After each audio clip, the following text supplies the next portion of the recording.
si PRRD kasi yung swagger niya, yung sa pagka-proud niya talaga, di siya nagbow before the US. Sa Pilipino lang siya nagbabaw, no? And again, that deal, no, kung saan tayo talong-talo. At yung militarisasyon ng Pilipinas, ng Amerika. Mhm.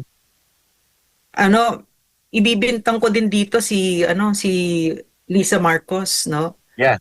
Apart from the fact na napaka-weak talaga ni Bongbong Marcos, dinagdagan pa niya, no? Binigyan pa niya ng alas si Amerika.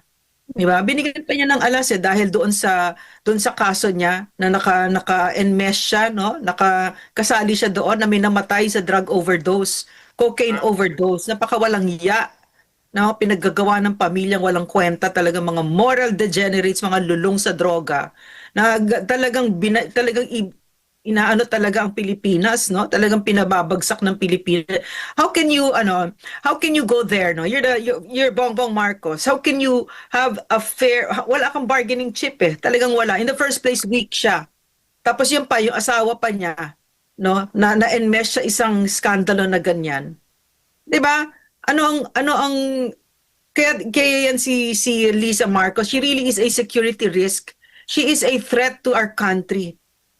I Because agree. she's canon, talagang lulong sa kung ano pinagagawa, may mga bisyo itong mga taong ito na talagang that puts our country in danger.